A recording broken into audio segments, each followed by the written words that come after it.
안녕들 하셨습니까? 오늘은 주일.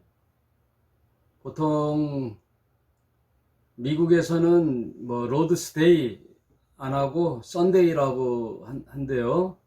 우리나라 개신교에서만 이제 로드스데이, 주일, 거기까지는 좋은데 성수주일, 주일 성수해야 하는 날이죠. 오늘은 아무 일도 하지 않고 교회 가야 되는 일인데, 그동안 우리가 신앙생활을 오래 하면서 주일날 쉬는 날인데 주일이 더 힘들었죠. 다들 뭐 성가대하고 주일학교 반사하고 다들 주일 오전 예배, 오후 예배까지, 저녁 예배까지 다, 그리고 성가대 연습하고 오면 이제 파김치가 돼가지고 다음 또 월요일 출근하고 그런 세월을 오래 보냈죠.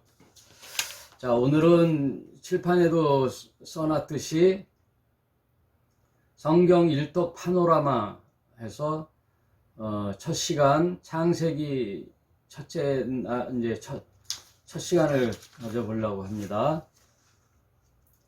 그러면 성경 일독 파노라마를 어떻게 진행할 것인가를 조금 설명하고 내용으로 들어갈게요.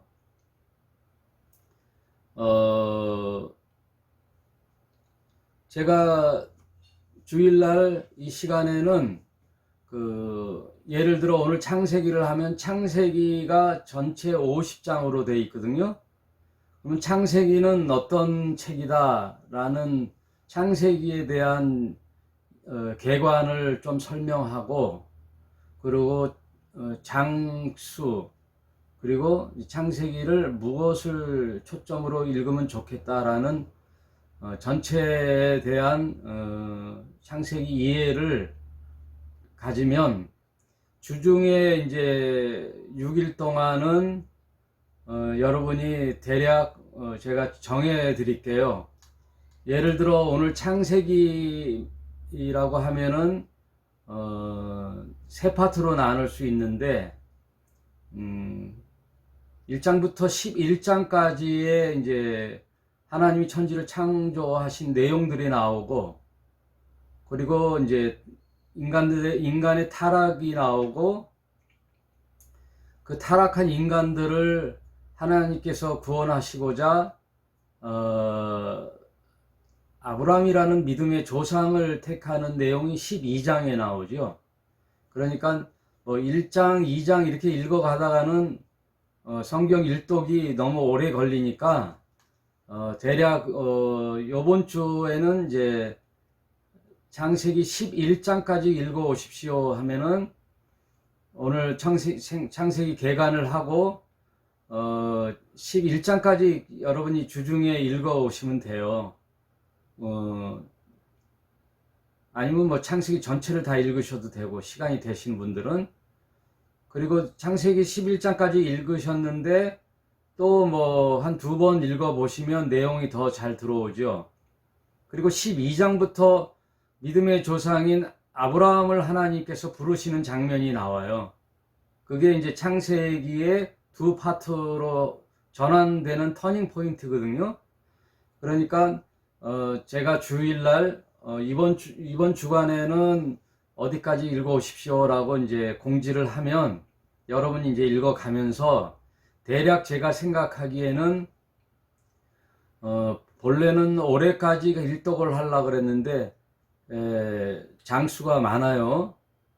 아까 이제 이따가도 설명하겠지만 성경이 전체가 1189장으로 되어 있거든요. 그러니까 이제 일하면서 또 우리가 집에만 있는 게 아니라 또 월요일부터는 또 삶의 현장에 가서 일을 하니까 집에 오면 또 지치고 쉬어야 되고 하니까 말씀을 오래 읽을 수는 없으니까 대략 이제 내년 한 2월까지 일독을 생각하고 있어요. 그리고 그냥 쭉 읽어만 가서는 또 안 되죠. 그냥 수박 겉핥기식인데, 요번 성경 일독에 대해서 기대들을 많이 하시는데, 대체로 내용을 깊이 들어가면 이게 이제 1년 이상도 걸려요. 그러니까, 예를 들어, 요한복음만 해도 1년이 이상 걸렸잖아요. 그 내용이 그렇다고요. 그리고 요한계시록은 참 빨리 진행됐는데 6개월이 걸렸어요. 그런 것처럼 성경 일독을 하되 너무 깊은 내용은 타치를 안 하되, 그래도 우리가 신앙생활을 오래 한 중직자로서 또 혹은 신자로서 이런 정도의 내용은 알고 일독을 해야 되겠다, 이런 마음으로 이번 기회에 저랑 한번 성경의 여정을 가보자고요. 일독을 해보는 거죠. 그런데 깊이와 내용은 그래도 대략적인 것은 알아야 되겠다. 근데 그 내용을 깊이 터치는 하지 못하고 전체적인 견지, 그런 내용들을 알고 성경을 쭉쭉쭉 읽어 가면 내년 2월 정도에 일독을 할 것 같아요. 이번 기회에 여러분 마음을 잘 잡으시고 한번 일독을 해보자고요. 그리고 또 하나 준비할 것은, 여러분은 이제 노트를 준비하셔서 여러분이 주중에 성경을 그냥 쭉 읽을 것도 좋지만, 읽으면서 1장은 무슨 내용, 그러니까 주제를 얘기하는 거죠. 창세기 1장은 주제가 뭐다, 2장은 무슨 주제다, 이렇게 킵 포인트, 중요 단어 이런 걸 적어서 주제를 한번 써보자고요. 창세기 1장은 무슨 내용, 2장은 무슨 내용, 3장은 무슨 내용, 이렇게 성경 노트 1,000원짜리인가 그 애들 노트 있지요? 그거를 하나씩 구입하셔가지고 창세기 써놓고 1장은 뭐, 2장은 뭐, 이렇게 그렇게 정도만 주중에 써 가시면서, 여러분이 읽는 게 아니라 제가 창세기에 대한 그 통독 음성 파일을 저기 부활의 교회 단톡방에다 올려놓을게요. 전직 아나운서 신은경 씨인가? 그분이 한 게 제일 낫더라고요. 차분하면서도. 그래서 그 창세기 파일을 올려놓으면은 그냥 수시로 전철 타다가도 뭐 일을 설거지 하다가도 이렇게 들으면 쉽게 들을 수 있겠어요. 그래서 이제 해보다가 진행이 빠르면 이제 속도를 내서 한번 대략적인 내년 2월까지는 생각하는데 더 일찍도 끝날 수도 있을 것 같아요. 여러분이 눈으로 읽는 게 아니라 이제 귀로 듣는 거죠. 귀를 들으면서 이제 성경 일독을 한번 해보도록 하겠습니다. 그럼 오늘은 그래서 이번 기회를 여러분 통해서 마음을 잘 잡고, 처음이 시작이 반이라고 내 평생에 한번 일독 해봐야 되겠다, 마음은 있어도 잘 못했죠. 그리고 여기에 참여하신 분들 중에는 또 성경을 몇 독 하신 분도 계시고요. 그리고 성경을 필사 이렇게 글씨로 쓰시는 분도 계시고요. 여러분들 했죠. 근데 이번 기회에 다시 한번 성경 전체를 한번 읽어보는 기회를 삼으시고, 그 말씀이 내 인생에 변화를 주어 이 성경 통독하는 과정 속에 여러분 정말 그 신앙의 체험을 경험하는 그런 시간이 됐으면 좋겠습니다. 그냥 성경 일독하는 거에 지나지 마시고, 그 말씀이 내 생애와 내 삶에 녹여져 인카네이션, 성육신 되어 정말 그 말씀이 나를 변화시키고 내 삶을 변화시키는 그런 신앙적 체험이 있기를 간절히 주님의 이름으로 축원을 드립니다. 그래서 이제 오늘 창세기 이제 첫 시간이에요. 그래도 어느 정도는 나가야 되겠죠? 그래서 이제 방송은 대략 1시간 정도 갖겠습니다.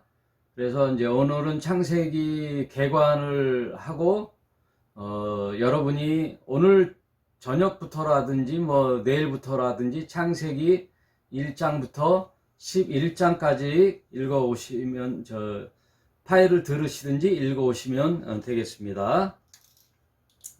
창세기 첫 시간을 한번 이제 내용을 한번 살펴보도록 할게요.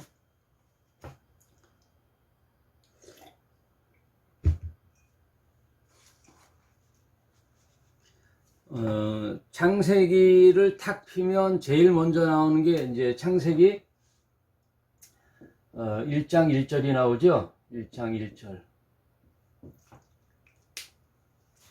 그리고 이제 성경 이제 지난 두 번 시간을 거쳐서 성경은 과연 어떤 책인가에 대한 이제 성경 내용을 살펴봤는데요.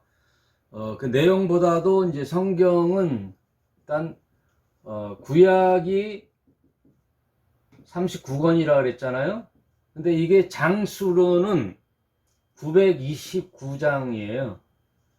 그리고 신약은 27권이라 그랬잖아요. 27권인데 장수로는 좀 이제 구약보다는 내용이 적지요. 260장 해가지고 총 1189장으로 돼 있어요. 성경 전체의 장은 1189장으로 돼 있다. 그러면 절은 31,101절로 돼 있어요. 성경은 이제 몇 장 몇 절 얘기하잖아요. 몇 장 몇 절 이렇게 할 때 보면 성경 전체는 1189장으로 돼 있고 절로는 31,101절로 돼 있어요. 근데 여러분 성경을 원래 그 성경 사본을 보면 그냥 빽빽한 책으로 글씨로 되어 있어요. 성경이 원래는 뭐 절하고 장으로 나누지 않고, 근데 후대에 들어와 장을 나눈 거예요. 원래 성경은 그냥 빽빽한 글씨로 채워져 있어요. 구분 없이. 그런데 이제 어디를 서로 찾고자 하고 성경 공부를 하거나 가르치는 사람들이 어디를 얘기할 때는 참 불편하잖아요. 그래서 후대에 장은 영국의 대주교인 스티븐 랭턴이라는 사람이 성경을 가르칠 때 편리하기 위해서 이제 13세기 초에 장을 만들었어요. 랭턴이라는 분이. 그래서 그 성경을 이렇게 1189장으로 그 대주교인, 영국의 대주교인 랭턴이라는 사람이 이렇게 이제 구분을 했고요. 그건 이제 장만 구분을 했어요. 그래도 뭐 참 편리했죠. 근데 절은 그 후 300년 뒤에 16세기에 프랑스, 이분 역시 프랑스 인쇄업자 겸 학자인 로버트 에스티엔이라는 분이 쉽게 성경을 찾을 수 있도록, 보통 이제 성경을 가르치는 분들이나 듣는 분들이 몇 장보다도 또 절까지 하면은 쉽잖아요. 세분화되게. 그래서 절을 만드는 작업을 했어요. 그래서 16세기 초에 로버트 에스티엔이라는 분이 31,101절이라는 이제 성경 절을 만들었어요. 그래서 오늘날 우리가 이렇게 통독하거나 성경을 공부할 때 쉽게 했죠. 장과 절은 인간이 후대에 만들어 놨다는 거, 우리에게 편리하게 이렇게 장과 절을 구분해서 만들어 놨어요. 그 정도로 상식적으로 알면 좋겠고요. 그리고 이제 신약 구약이라는 말은 우리 이 기독교 신자들이 구분을 하는 거죠. 경전이. 이 성경의 경전이잖아요. 근데 구약은, 유대교는 구약이라고 하질 않아요. 유대인들은 구약이라고 하지 않고 자기네 경전을 타나크라고 해요. 타나크. 구약 신약이란 말이 없어요. 유대인들에게 그래서 구약 성경이다, 너희들의 경전은 구약이다, 옛 언약이다 하면요 혼나요. 예? 막 뭐라고 막 이제 항의를 들을 수 있어요. 욕을 바가지로 먹을 수 있어요. 무슨 구약이냐. 이거는 이제 기독교의 경전이 성경을 나눌 때 구약, 신약으로 나누는 거죠. 신약은 이제 기독교죠. 이제 이 유대교만 해도 남유다, 유대, 북 사마리아잖아요. 이렇게 나눴잖아요. 여기서도 이 북사마리아 사람들은 구약 이 타나크를 인정을 안 해요. 다 뭐만 경전으로 인정하냐? 모세오경만. 이 모세오경이라는 거는 오늘 공부할 창세기, 출애굽기, 레위기, 민수기, 신명기, 이 모세가 5권의 책을 이제 썼잖아요. 기록했잖아요. 하나님의 이제 계시의 말씀을 듣고 모세의 책이다 해서 모세오경이라고 하는 거예요. 5개의 책, 모세오경.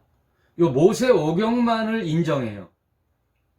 북사마리아 유대인들은. 그 남유대인들은 이제 그 다윗 왕조를 중심으로 하여 기득권자가 된 그 기록들의 내용들이죠. 말하자면 남유다의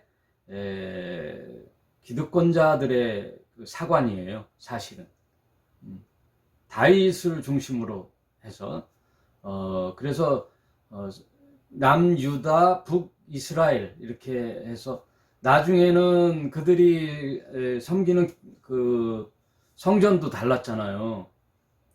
나눠져 있으니까. 그래서 북사마리아인들은 그림신산에서 제사를 드렸잖아요. 남유대인들은 예루살렘 성전에서 드렸거든요. 그러니까 사마리아 여인이 예수님 만날 때 물어보잖아요. 뭐 어디가 옳으냐고. 예, 북이스라엘의 그림신산이 옳으냐, 남의 그 예루살렘 성전에서 제사 드리는 게 옳으냐, 당신이 한번 판정해 보시오 했더니 예수님이 뭐라 그래요? 예루살렘도 말고 그림신산에서도 말고 이제는 그 장소의 개념이 아니야. 왜냐하면 성전 대신 당신이 오셨잖아요. 성전이라는 것은 인간이 하나님을 만나는 만남의 장소잖아요. 이제 건물에 있는 하나님의 만남의 장소가, 시대가 끝났다 이거예요. 이제 성전 대신 예수님이 이 땅에 오셔서 이제는 인간이 예수를 통하여 하나님을 만나는 성전 대신 예수님을 뜻하는 거죠. 그래, 건물이 필요 없다라고 하면서 심지어는 저 건물을 무너뜨려라 이거예요. 완전히 종교주의로 빠진 유대교의 사망 선고죠. 유대교는 성전과 안식일이 가장 중요한 그들의 율법이거든요. 종교의 아주 바꿀 수 없는 목숨과 같은 철칙이잖아요. 안식일과 성전. 그런데 그 성전을 치워라, 무너뜨려라, 그리고 안식일도 일하면 안 되는데 안식일만 골라서 예수님은 또 병자를 치료하시고 하셨잖아요. 그러니까 그거를 저는 이제 시위라고 했잖아요. 데몬스트레이션. 왜냐하면 아니다라고 하는 거죠. 퍼포먼스예요, 그게. 성전 아니야. 안식일 아니야. 참 안식일과 참 성전이 어디에 있느냐? 예수 당신에게서 참 성전과 안식이 있는 거예요. 어느 날이 안식이 아니라 예수 안에 참 안식과 참 성전이 있는 거거든요. 그러므로 예수를 만나면 참 안식을 누리고 하나님을 만날 수 있는 참된 성전이 되는 거예요. 그래서 예수를 통하여 하나님께 신령과 진리의 예배, 성령과 진리의 예배를 드려라, 이렇게 사마리아 여인에게 말했잖아요. 이제 점점 말씀이 깊어지고 있어요. 이러다 보면 뭐 또 창세기 할 수 없죠. 아무튼 그래요. 이 정도로 알아두면 참 이 정도를 알아야지. 구약 신약으로 나누지 않는다, 유대교는. 근데 우리는 신구약으로 이제 나누죠. 이렇게 신구약으로 나눈다. 그러면 이제 창세기 1장 1절로 한번 들어가 보겠습니다. 창세기 1장 1절이 참 중요해요. 머리예요, 머리. 여러분, 제가 한번 창세기 1장 1절을 운을 한번 떼보겠습니다. 원래 베토벤의 운명 교향곡을 성경 전체에 대입을 한다 보면 빠바바밤 하는 게 1장 1절이죠. 베토벤의 운명 교향곡 알죠? 빠바바밤 빠바바밤 빠바바밤 빠바바밤 하면서 이제 운명 교향곡이 어떻게 보면 성경 전체를 교향곡으로 표현했다고도 할 수 있어요. 역사를 보면은 유명한 그리고 위대한 예술품들은 다 성경을 모티브로 하고 있어요. 성경의 영감을 가지고 그림도 그리고 음악도 하는 그런 것들이 많이 있죠. 또 소설도 쓰고 위대한 예술품들은 다 성경을 영감으로 하고 있어요. 톨스토이의 부활 이런 것들 다 그렇죠. 미켈란젤로 이런 미술품들 이런 것들이 다 성경을 근거로 하고, 하다못해 우리 큰애하고 그런 얘기를 하는데 게임 같은 것도 보면은 디아볼로스 이런 악마의 내용들, 그리고 그런 악과 선의 싸움 이런 이야기들을 게임만 봐도 성경을 내용으로 하는 것들이 많다, 그런 얘기를 하더라고요. 아무튼 운명교향곡의 첫 웅장한 선언 빠바바밤에 해당되는 태초에 하나님이 천지를 창조하시니라. 이게 우리 인간들에게 이해를 요구하는 게 아니에요. 선언이에요. 하나님의 선포. 태초에 하나님이 천지를 창조하시니라. 빠바바밤 하면서 시작되는 거죠. 여러분 한번 이 태초에 하나님이 천지를 창조하시니라 1장 1절을 원어인 히브리어, 구약은 히브리어로 돼 있고 또 신약은 헬라어로 돼 있죠. 성경은 구약은 히브리어, 신약은 헬라어로 되어 있어요. 그리고 실제 유대인들은 생활을 할 때는 아람어로 이렇게 쓰고요. 근데 히브리어의 1장 1절을 한번 그냥 들어보세요. 근데 이제 히브리어에서는 이제 서술이 먼저 나오죠. 태초에 할 때 베레시트라고 그러거든요. 베레슈트 바라 엘로임 에트 하샤임 베트 하 아레츠. 이게 히브리어의 창세기 1장 1절이에요. 태초에라는 말이 베레시트거든요. 베레시트.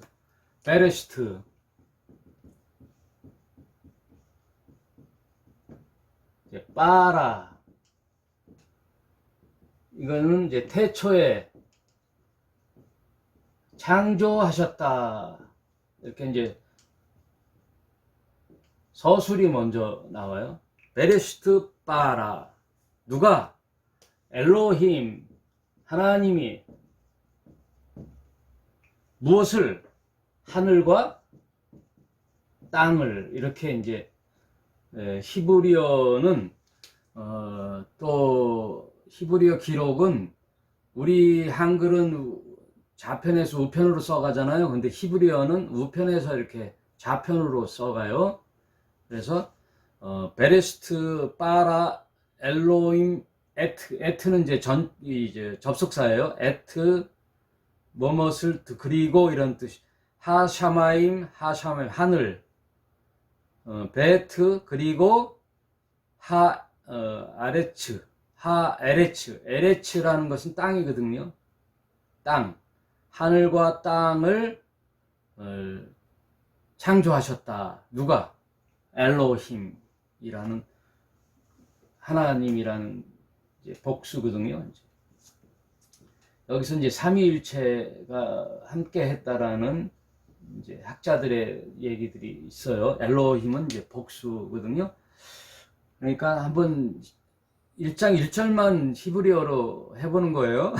성경을 다 히브리어로 하는 게 아니라 베레스트 바라 엘로임 샤마임 에트 에레츠. 여러분 그냥 들어보시라고 한 거예요. 두근두근하죠. 태초에 하나님께서 천지를 창조하셨다. 빠라. 여기서 이제 처음 단어가 굉장히 중요하거든요. 베레시트. 이건 제 전치사예요. 때를 나타나는 어느 정한 때에 어느 시간 흐름의 첫 시작일 때에 레스트라는 것은 시작을 말하는 거예요. 시간의 시작 즈음에 레스트, 스타트라는 거죠. 그래서 영어에는 in the beginning 하고 beginning 시작하는 거예요. 시작. 그런데 이 레스트는 또 다른 말로 머리라는 뜻도 있고요. 으뜸이라는 뜻이 있고 첫이라는 첫. 그래서 이 레스트를 무슨 의미로 보냐면 예수 그리스도를 뜻해요. 성경 첫 단어가 예수예요. 여러분 너무 신비롭지 않아요? 이 머리 대신 예수님이 이제 시작되는 거예요. 첫 단어에 예수님을 연상시키는 그 예표학, 사이폴로지라고 말씀드렸잖아요. 성경 구약에 있는 모든 내용들은 우리 인류를 구원하실 예수 그리스도를 예표하는 거예요. 저는 그렇게 이해해요. 성경 전체는 예수의 이야기로 구속사적 관점으로 쭉 기록했거든요. 세상의 뭐 잡다한 정치, 경제, 사회, 문화 여러 분야의 모든 기록들을 나열한 책이 아니에요. 성경은 예수 그리스도라는 하나님의 이이신 아들 예수 그리스도를 맥락으로 하는 오신 메시아, 장차 오실 메시아 그리스도를 그리는 내용이 성경이다. 그래서 성경 첫 단어에 예수를 상징하는 머리로서의 태초, 그게 나오는 거예요. 베레시트, 머리예요. 그리고 으뜸이고 첫이라는 거예요. 그래서 예수님이 뭐예요? 부활의 첫 열매라고도 얘기하잖아요. 첫 열매. 예수 그리스도. 그리고 우리 그 교회의 머리 되시잖아요. 교회의 머리. 그리고 우리는 뭐예요? 그의 몸, 지체. 이 공동체가 교회잖아요. 주님이 머리 되잖아요. 목사가 머리가 아니라 주님이 머리 되시는 거예요. 그 시작의 첫 단어부터 예수 그리스도를 상징하는 베레시트 바라가 나오는 거죠. 베레시트 바라. 그 창조의 현장에 성부 하나님, 성자 예수님, 성령 하나님이 함께 공동 사역을 하시는 거죠. 공동으로 삼위일체 공동 사역이시죠. 그래서 1장 1절을 좀 지나서 보면은 땅이 혼돈하고 공허하며 흑암이 깊음 위에 있고 하나님의 신은 수면에 운행하시니라. 이 말씀에 이 하나님의 신은 성령을 뜻하는 거예요. 성령. 하나님의 신이 수면 위에 운행하시더라 라는 말은 성령을 뜻해요. 그래서 창세기 첫 장부터 삼위일체 하나님이 등장하시는 놀라운 일이 있지요.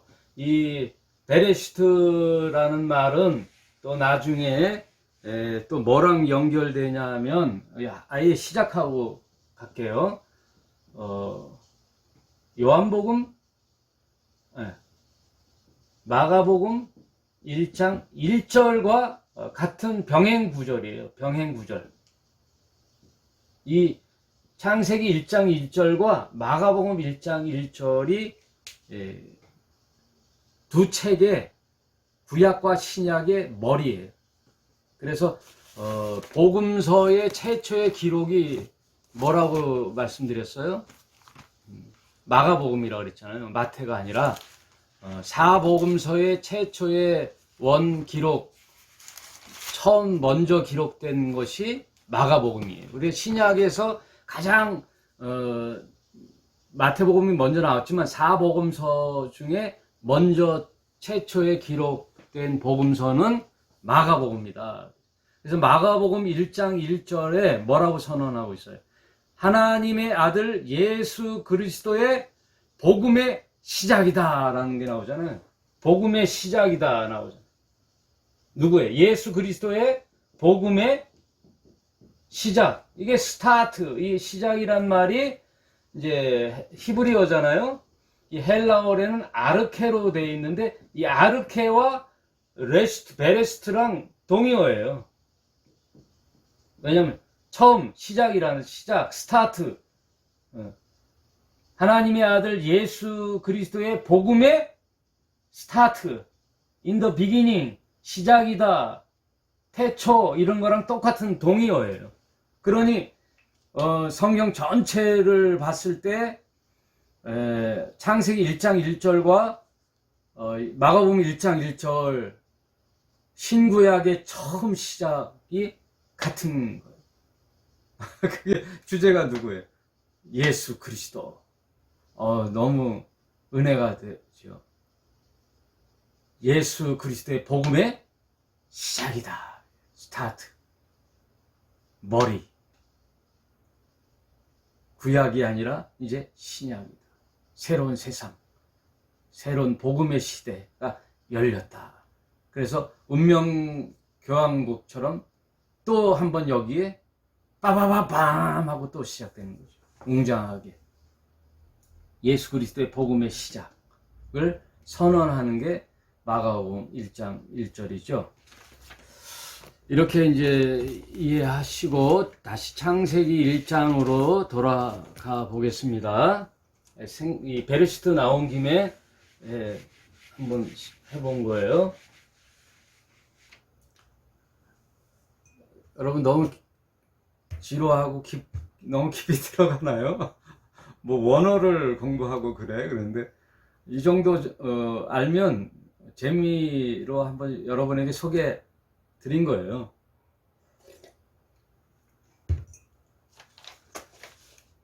자, 하나님이 이제 그 하나님의 계획 속에 마음속에 누구를 염두에 두고 있냐면 하나님은 인간을 염두에 두고 있는 거예요. 인간 창조가 이제 목적이죠. 인간 창조. 하나님과 교제할 하나님은 사랑이시죠. 그런데 이 사랑을 혼자 할 수는 없잖아요. 사랑이라는 것은 상대가 있잖아요. 그런데 신은 뭐예요? 신은 절대자잖아요. 근데 인간이라는 상대자를 하나님이 창조의 계획을 세우시고 이제 큰 그림으로서 들어가는 거예요. 그래서 큰 그림에서 점점 해서 키포인트, 가장 원래 목적, 그건 인간이죠. 그러면 인간이 살기 위해서는 어떠한 그 삶의 터전이 있어야 되죠. 또 먹고 살아야 할 환경이 필요한 거고. 그래서 물질의 세계가 필요한 것이죠. 그래서 큰 그림에서 인간 창조를 하나님은 염두에 두시고 인간을 위한 모든 계획을 우주 창조에서 이제 스타트 하시는 거예요. 그래서 온 우주의 구성의 물질 세계, 즉 하늘,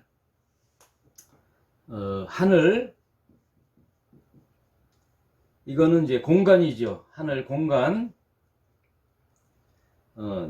또 이제 그리고 태초라는 처음은 이제 시공간을 창조하시고, 또 땅이라는 것을 창조하실 때에는 거기에 뭐를 둬요? 물질 세계를 두어 인간을 유익하게, 인간을 목적으로, 인간을 위하여 이 모든 세계를 창조하신 거죠. 그러면서 하나님은 온 우주를 통치하시고 다스리는 하나님이 하늘을 주관하시고, 이 땅의 물질의 세계인 땅은 인간을 창조해서 인간을 거기에 두심으로 이 지구, 땅은 인간이 통치하도록 청지기로 세우는 계획을 하시는 거예요. 큰 그림의 계획을 하시는 거예요. 그러면서 이제 천지를 창조하시는 거예요. 그 순서를 잘 생각해 보시고, 그래서 시공간의 창조를 이제 시작하시는 거예요. 그래서 빠라라는 말, 빠라, 창조하셨다라는 빠라라는 강기식의 빠라라는 말은 무에서 유를 창조하시는 거예요. 하나님이 무에서 유를 창조하시는 거예요. 그 내용들을 한번 이제 살펴보면, 첫째 날, 둘째 날, 셋째 날 쭉 나오잖아요. 그러면 그걸 이제 쉽게 도표로 한번 볼게요. 그러면 이제 공간이 나오고, 그 공간 안에 들어갈 내용물이 나오잖아요. 그래서 이제 첫째 날, 둘째 날 이렇게 나오거든요. 그래서 하나님은 먼저 첫째 날에 빛과 어두움을 창조하셔요. 빛과 어두움.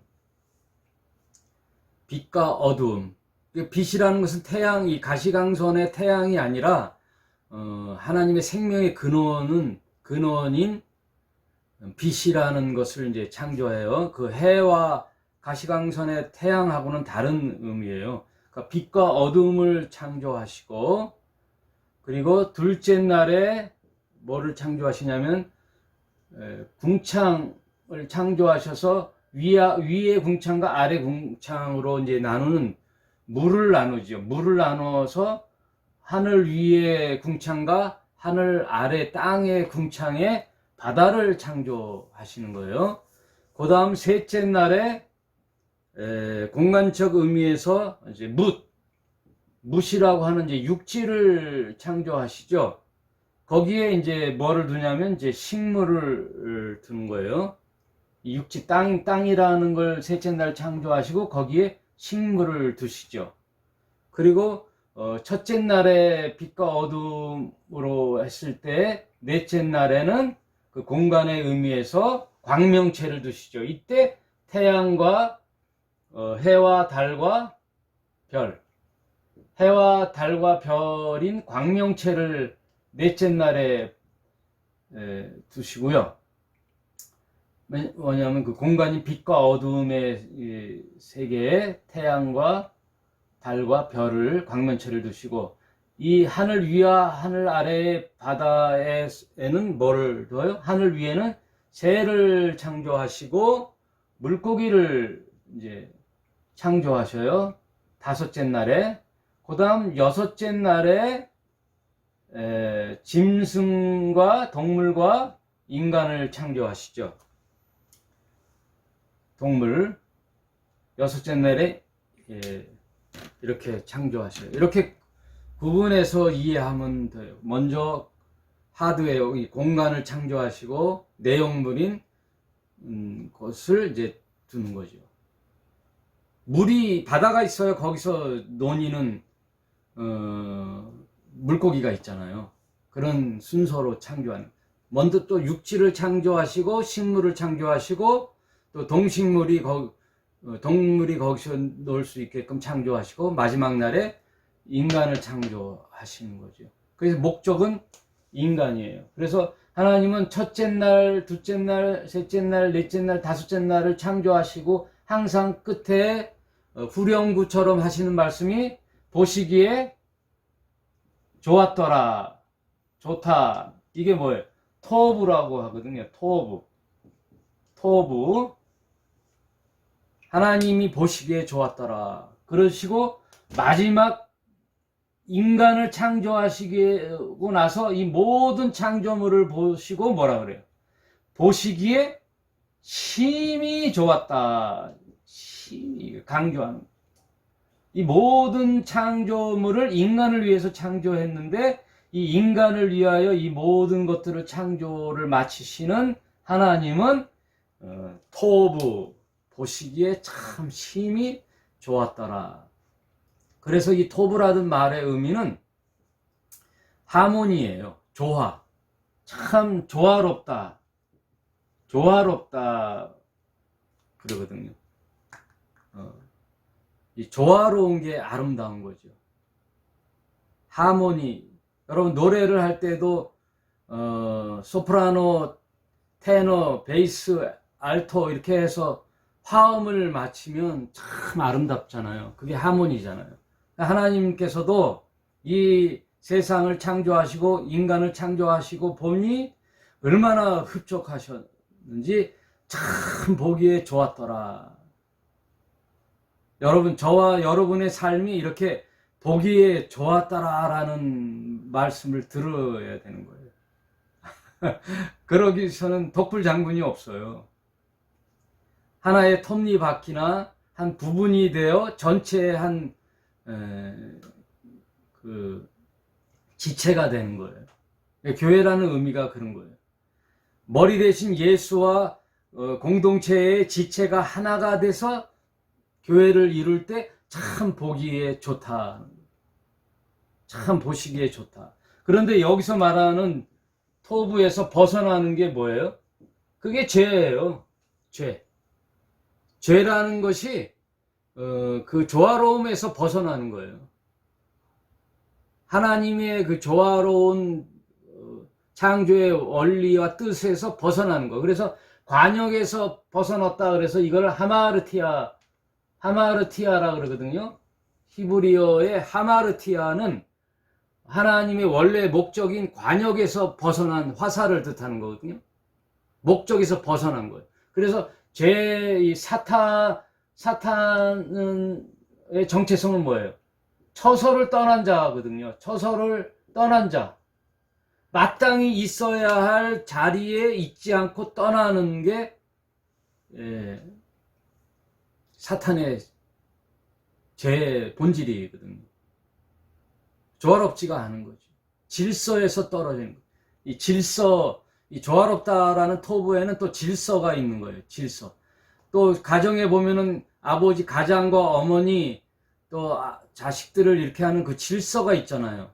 어떤 조직에서도 그 질서를 지켰을 때 조직이 이제 하나가 되잖아요. 그 질서의 아름다움, 이게 조화로움, 하나님이 보시기에 좋다. 근데 거기서 파괴를 하고 벗어나고 뒤틀리게 하는 게 죄악이에요. 죄예요. 하나님의 창조 질서에서 벗어나는 행동. 그것이. 그러니 우리 신자들도 어머니는 마땅히 주부로서 있어야 할 가정의 위치가 있잖아요. 가장인 아버지가 있어야 할 자리가 있잖아요. 거기서 떠나면 가정은 파탄이 나는 거예요. 모든 것에 아버지로서 어머니로서 자녀로서 있어야 할 마땅한 자리. 그래서 에베소서에 보면은 바울이 뭐라고 해요? 남편들아, 그래 남편이 해야 할 행동. 또 아내들아, 아내들이 지켜야 할 규범, 이런 것들을 내요. 자녀들아 하면서 또 자녀들이 해야 할 마땅한 도리, 이런 것들이 하나님이 우리들을 향하신 말씀의 원리예요.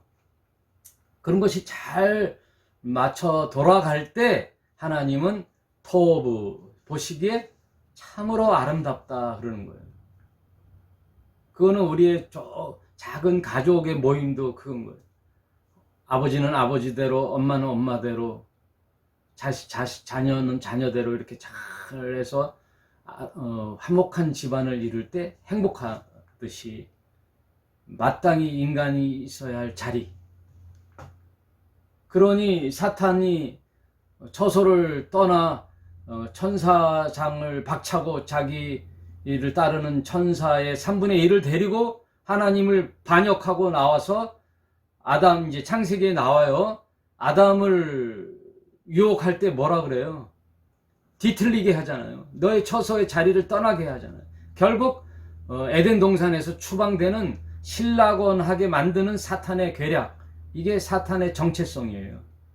모든 공동체에서 벗어나게 하는 것, 그리고 분리하게 하고, 이 사탄이 디아볼로스라는 말이 분리하다, 파괴하다라는 뜻이에요. 그리고 성령은 어떻게 해요? 하나 되게 하다, 하나 되게 하다, 조화롭게 하다. 그거예요. 성경이 그것이 본질이고 원리예요. 너무 자명하죠. 심플해요. 이간질한다? 사람을 나누게 한다? 미워한다? 사단의 세력들이에요. 용서한 마음이 생긴다? 내가 잘못했어. 미안해. 고마워. 사랑. 이거는 성령의 일이에요. 근데 시기하게 하고 질투하게 하고 막 경쟁하게 하고 싸움을 갖는다? 사탄이 하는 짓이에요.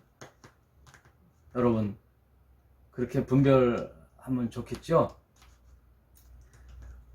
창세기의 내용이 이렇게 이제 6째 날까지 하나님이 창조를 하시고,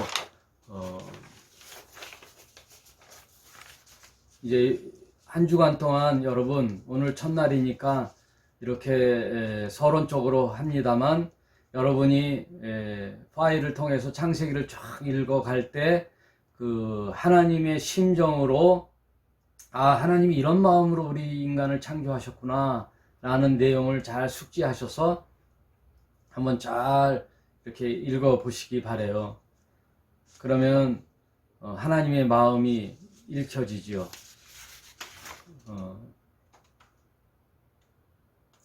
그러면 대략적으로 창세기 전체 내용을 짧게 한 5분만 하고 오늘은 마치도록 하겠습니다.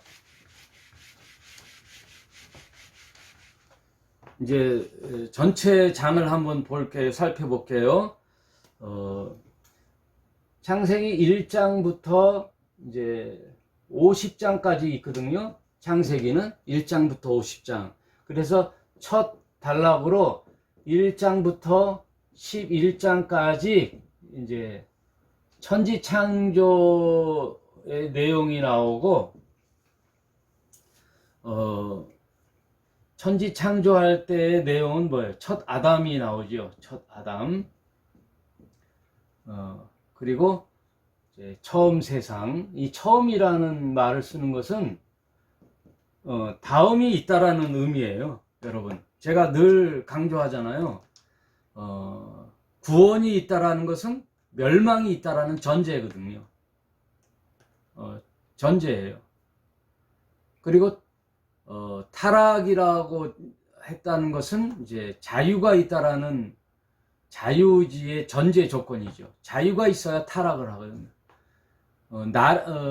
추락이라는 것은 나르는 것이 전제가 되듯이 날라야 추락이 있듯이 그 사고의 개념이죠. 처음 세상, 첫 아담이란 말은 다음 세상이 있다라는 거예요. 그래서 계시록의 21장을 보면요, 여러분 성경을 전체를 이해하는 통전적인 시야를 가지셔야 되거든요. 그래서 계시록 21장 1절에 보면 이런 내용이 있어요. 또 내가 새 하늘과 새 땅, 처음 하늘이 있고 계시록에는 새 하늘, 새 땅이 있다는 거죠.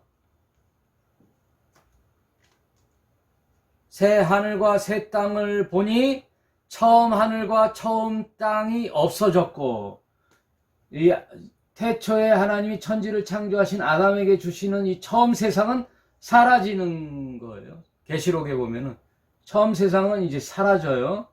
그런 다음에 계시록 21장에 보면은 새 하늘과 새 땅이 나와요. 이렇게 성경은 수미 쌍관법, 머리와 끝.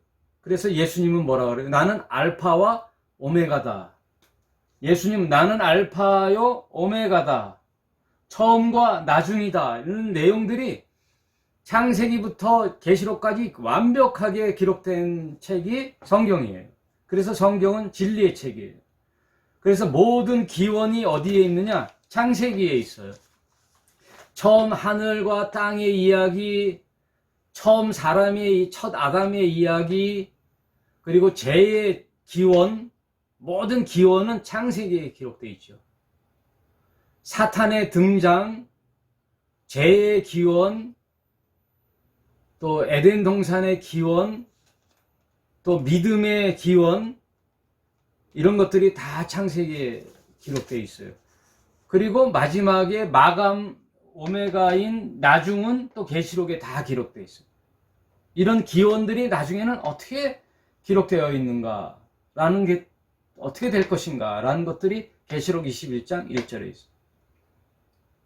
약간 힌트를 주면 처음 세상은 없어졌더라. 없어지고 새 하늘과 새 땅이 나오는 거죠. 그래서 우리 예수 안에 믿는 자들 뭐라 그래요? 새로운 피조물이라 그러죠. 옛 피조물이 아니라 새 피조물이 돼요. 새 하늘과 새 땅에 새로운 피조물이 예수 안에서 우리는 새 피조물이 되는 거죠. 이제 그 새 피조물을 알기 위해서는 그 근원이었던 창세기 구약을 모르고서는 신약이 안 풀려요. 그러니까 성경을 알아야 되는 거죠. 여러분 쉽게 말씀드려서 새 계약서를 쓰잖아요. 이제 어디 임대를 할 때 그러면 얼마에 얼마를 내가 가게를 얻어야 되겠어요? 그 주인과 계약할 때 내용을 모르잖아요. 갑자기 뭐 1000에 100만 원이든지 3000에 150인지 뭐를 잘 모르잖아요. 근데 구약의 옛 이 건물 그 가게를 얻을 때 옛 그 계약자는 얼마에 얼마를 했을까라고 근거가 있잖아요. 아, 예전에는 여기 1000에 50에 있었대, 이 가게를. 그래서 새 주인이 왔는데 새 계약을 하는데 막 3000에 100만 원 했다 그러면 얼토당토하지 않잖아요. 그건 말이 안 되잖아요. 임대차 보호법에 의하여 몇 프로 상승하는 내용을 어떻게 알 수 있어요? 옛 계약서를 보는 거예요. 그래서 옛 계약서에 1000에 50에 있었다. 그러면 우리는 뭐 1500에 70 정도가 적당하다 라는 새 계약서를 쓰는 내용처럼 우리가 신약을 이해할 때 갑자기 신약이 하늘에서 뚝 떨어진 게 아니라 구약 성경을 근거로 해서 이렇게 이 인류의 역사는 이런 구속사적 관점으로 진행이 되어 왔구나 라는 것을 알기 위해서는 구약 성경이 필요하다. 구약 성경의 내용이 참 중요하다는 거예요. 구약에 있는 모든 내용의 형식은 사라졌는데 그 의미와 본질과 내용은 여전히 살아있는 거죠. 하나님의 계획과 계약, 그 본질의 내용, 율법의 내용은 여전히 살아 숨쉬고 있는 거예요. 이거를 놓치면 안 되는 거예요. 오늘날 교회에서 이런 내용들을 놓치고 있는 거죠. 내용은 본질은 사라지고 이제 형식을 더 강화하잖아요. 예? 오늘날 개신교가 사실 의미만 알면 되는데 형식을 강조해서 뭐 주일 성수, 11조, 예배, 성전 그러잖아요. 그래서 목사님들이 대제사장처럼 가운을 입고 안수를 촥 거룩하게 하고 마치 자기가 무슨 죄 사함을 주는 것처럼. 예? 요번에 무슨 국힘당의 대통령 후보가 여의도 순복음교회 이제 조영기 목사님이 소천하셨잖아요. 그 장례식에 찾아왔을 때 기독교의 자칭 리더라고 하는 자들이 안수받으라고 머리 디밀라고 했다는 사건이 있잖아요. 참 그런 것들을 보면은 씁쓸하죠. 개신교가 빨리 그 정신을 찾아야 되죠. 성경이 우리에게 얘기하는 본질의 내용, 무슨 말을 하고 계시는 건가? 그래서 우리가 신약이 우리 손에 주어졌는데 이 신약을 이해하기 위해서는 구약의 내용이 필요하다. 그래서 성경 일독을 하는 전체 그림을 잘 살펴보시기 바랍니다. 이런 내용들이 다 있어요. 새하늘과 새 땅, 처음 하늘과 처음 땅이 있었다라는 이 성경 전체를 보는 눈, 이거를 아시기 바랍니다. 그리고 재가 나오고 신라곤하고 또 노아의 방주가 나오고 이런 내용들이 있고, 그 다음 12장부터는 24장까지 뭐가 나오냐면 아브라함 믿음의 조상인 아브라함을 택하여 하나님이 이제 이 인류를 구속할 구속의 테마, 구속의 프로그램을 한 민족을 택하여 하나님의 뜻을 관철시킨다라는 큰 그림에서의 아브라함을 불러내는 소명의 이야기들이 창세기 12장부터 24장에 쭉 나오고 있죠. 그래서 아브라함, 그다음 그 아들 이삭, 야곱에 이르는 그 이야기들이 그걸 이제 족장사라 그래요. 족장사. 그 이야기는 뭐냐면 하나님이 택할 이스라엘 백성 한 민족을 이루기 위한 하나님의 이제 계획의 시작이 아브라함부터 시작하는 거예요. 그래서 이스라엘의 조상의 그 수식어가 있죠. 아브라함, 이삭, 야곱의 하나님. 아브라함의 하나님, 이삭의 하나님, 야곱의 하나님이라는 이 큰 그림, 이스라엘의 조상을 택하여 하나님의 뜻을 우리에게 계시해 주려는 하나님의 계획이 이제 12장부터 24장에 나와요. 그리고 이스라엘의 국부인 야곱의 이야기가 몇 장부터 나오냐면은 25장부터 36장까지 이제 야곱의 이야기가 나와요. 그 족장사의 한 이야기죠. 그게 야곱이 나중에 이름이 이스라엘로 바뀌죠. 야복강에서. 그래서 이스라엘의 12아들, 야곱의 12아들이 12지파가 되는 이스라엘을 이루는 국부는 사실 야곱이에요. 믿음의 조상은 아브라함이지만 이스라엘의 국부는 야곱이죠. 그래서 이스라엘의 시조가 되는 거예요. 그 언약의 시작이에요, 이게. 언약의 시작. 그리고 마지막으로 창세기는 요셉으로 끝내죠. 요셉. 요셉이 애굽으로 총리로 가서 한 민족을 이루기 위한 하나님의 큰 계획 속에 요셉을 애굽으로 보내서 총리가 되게 하는 내용이 37장부터 마지막 50장까지 딱 나오죠. 이게 이제 창세기의 내용이에요. 그래서 이제 출애굽기 1장에 딱 가면 어떤 내용이 나오냐면은 많은 세월이 지나 애굽의 왕들이 바뀔 때 비로소 요셉을 모르는 애굽의 왕이 나타났더라라는 게 이제 출애굽의 시작이에요. 요셉을 모르는 애굽의 왕이 등장합니다. 그게 출애굽이에요. 그런 것처럼 창세기는 이런 네 테마의 이야기가 쭉 50장까지 그려놨어요. 이게 창세기 전체 구조입니다. 여러분이 이 내용을 알고 다음 시간까지는 창세기 1장부터 11장까지 천지 창조와 노아의 방주, 그리고 하늘의 천사들이 이 땅에 내려와 네피림을 이루는 그런 이상한 DNA의 종자들이 나타나는, 그리고 족보 이런 것들이 나오는 내용들을 잘 읽어보시기 바랍니다. 그래서 다음 11장까지 읽어오시고 다음 주까지는 이제 50장까지 다 읽는, 그래서 2주 만에 이제 창세기를 마치는 그런 시간을 갖도록 하겠습니다.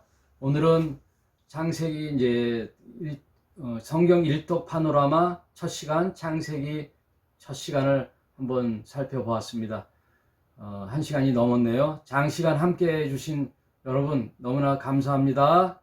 한 주간도 승리하시길 바랍니다. 여기까지 할게요. 감사합니다.